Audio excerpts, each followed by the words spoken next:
السلام علیکم ورحمۃ اللہ وبرکاتہ۔ امید کرتی ہوں آپ سب خیریت سے ہوں گے۔ آپ دیکھ رہے ہیں آپ کا اپنا چینل روحانی وظیفے اینڈ ہیلتھ۔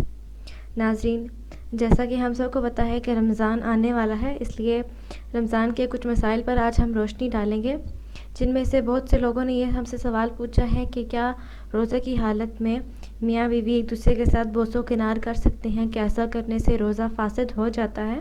تو ناظرین، مرد روزے کی حالت میں اپنی بیوی سے خوش طبعی کر سکتا ہے، اسی طرح بیوی کے لیے بھی جائز ہے کہ وہ اپنے خاوند سے روزے کی حالت میں تو خوش طبعی کر لے، لیکن اس کی شرط ہے کہ وہ دونوں اپنے آپ پر کنٹرول رکھ سکتے ہوں کہ انزال نہ ہونے پائے، اور اگر نہیں اپنے آپ پر کنٹرول کر سکتے، شدید قسم کی شہوت ہونے کی بنا پر انزال ہو جائے، یعنی کہ ان کو خدشہ ہے کہ ایسا ہو جائے گا، تو اس لیے ان پر یہ چیز حرام ہے، اس سے ان کا روزہ فاسد ہو۔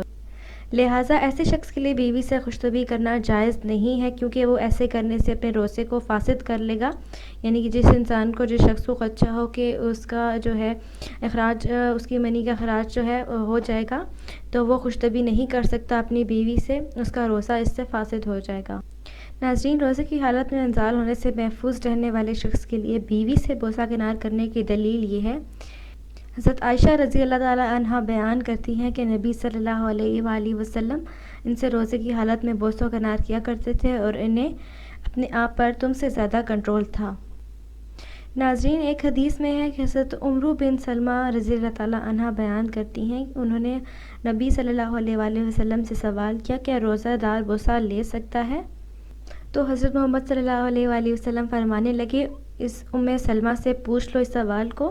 ام سلمہ نے انہیں بتایا کہ نبی صلی اللہ علیہ وآلہ وسلم ایسا کیا کرتے تھے۔ ناظرین، شیخ ابن عثیمین کہتے ہیں کہ بوسہ کے علاوہ مناکہ اور دوسرے ابتدائی کام کے حکم کے بارے میں ہم یہ کہیں گے کہ اس کا حکم بھی بوسے کا حکم ہی ہے اور اس میں کوئی فرق نہیں۔ تو ناظرین، روزے کی حالت میں میاں بیوی ایک دوسرے کے ساتھ خوش طبعی کر سکتے ہیں، لیکن شرط یہ ہے کہ ان کا انزال نہ ہونے پائے۔ اگر ایسا ہوگا تو ان کا روزہ فاسد ہو جائے گا۔ جس شخص کو خود پر کنٹرول نہیں ہے، اس کے لیے ایسا کرنا غلط ہے، اس سے اس کا روزہ فاسد ہو جائے گا۔ اور ناظرین، روزے کی حالت میں ہونٹوں کو یا اس طرح چومنا یہ بھی مکروہ ہے، کیونکہ اس سے تھوک کا جانا اندر ہوتا ہے، اس لیے اس چیز سے روزہ فاسد ہو جاتا ہے۔ تو ناظرین، امید کرتی ہوں آپ کو جتنی بھی میں نے معلومات دی ہیں اس کی آپ کو سمجھ آ گئی ہوگی۔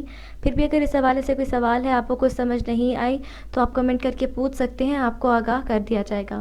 ابھی تک کے لیے اتنا ہی، اگلی ویڈیو تک کے لیے اجازت چاہتی ہوں۔ اپنا بہت سارا خیال رکھیے گا۔ اللہ حافظ۔